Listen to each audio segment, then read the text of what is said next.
अस्सलामुअलैकुम व्यूअर्स, मैं हूं इमरान और आप देख रहे हैं 3D फैक्ट्स।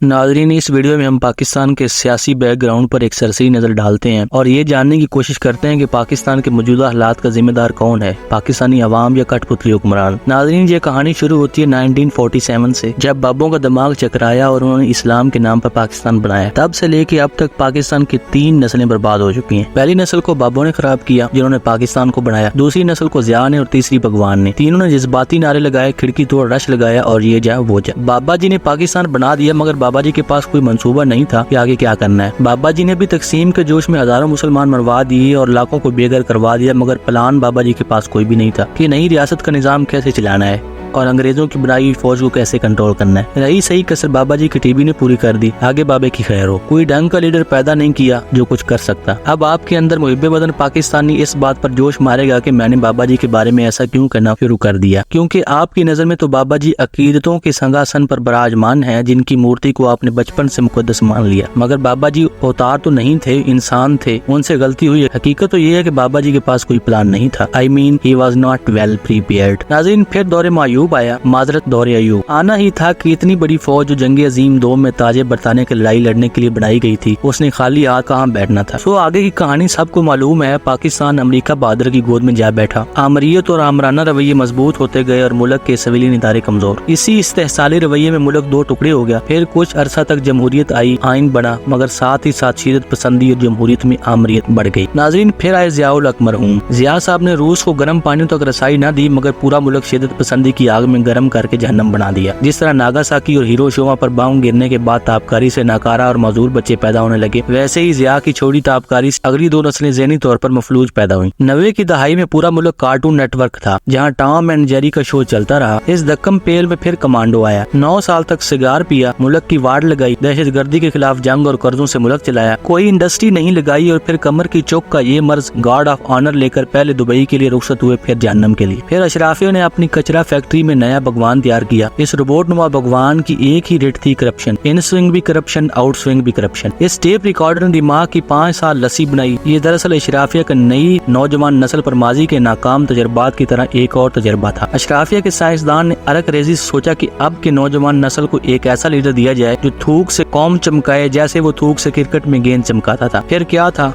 थूक में पकौड़े तले जाने लगे, सब्ज बाग दिखाए गए और यूं हर तरफ बच्चे, जवान, बूढ़े, औरतें, गर्ज भगवान के पुजारियों की एक फौज बन गई। यूं भगवान 12 साल कंटेनर पर डट कर खड़ा रहा। टस से मस नहीं हुआ। हुकूमत में रहते हुए अपोजिशन की और अपोजिशन में रहते हुए भी गंडासा उठाकर सुल्तान राही बना रहा। भगवान के पास भी बाबा कौम की तरह कोई प्लान नहीं था। भगवान ने सोचा जिस तरह 92 में शीशे का मर्तबान तुक्के से मिल गया, ऐसे ही मुल्क का खजाना भी तुक्के से भर जाएगा। प्लानिंग क्या होती है कोई पता नहीं था। बस अब एक नस्ल तैयार है जो नाउमीद है, क्योंकि उन्हें जोश दिलाया जा चुका है, मगर इस नस्ल या इसके लीडर के पास कोई प्लान नहीं है। प्लान तो बाकियों के पास भी नहीं, मगर वो तो दावा भी नहीं करते और चुप करके पुरानी तनख्वाहों पर अशराफिया की मुलाजमत कर रहे हैं। वो अशराफिया जिसे प्लानिंग का लफ्ज क्यों कर मालूम हो, उन्हें सिर्फ ये पता है कि 1 मिनट में कितने डड्डू जंप लगाए जा सकते हैं और वाघा बॉर्डर तक जमीन की प्लाटिंग कैसे करनी है। नाज़रीन, यही खुलासा है। तफसीलात तवील हैं, बाकी इस हकीकत से इनकार नहीं किया जा सकता कि बाबे से लेकर भगवान तक किसी के पास कोई प्लान नहीं था, क्योंकि प्लान बनाने के लिए जोश नहीं होश चाहिए, क्योंकि प्लान बनाने के लिए मफरूजे नहीं मारूजी हालात, हकायक और जदीद उलूम के इदारे जरूरी है। मजेदार बातें तो कोई भी लीडर कर सकता है। इस बुनियाद पर तो हमारे चोटी के मोटिवेशन स्पीकर शाह जी, मेरा मतलब है कासिम अली शाह, को भी वजीर आजम बनाया जा सकता है। नाज़रीन, ये थी हमारी आज की वीडियो। उम्मीद करता हूँ आपको बहुत पसंद आई होगी और आपको जानने के लिए बहुत कुछ मिला होगा। Thanks for watching this video. मुझे दीजिए इजाजत। अल्लाह हाफिज।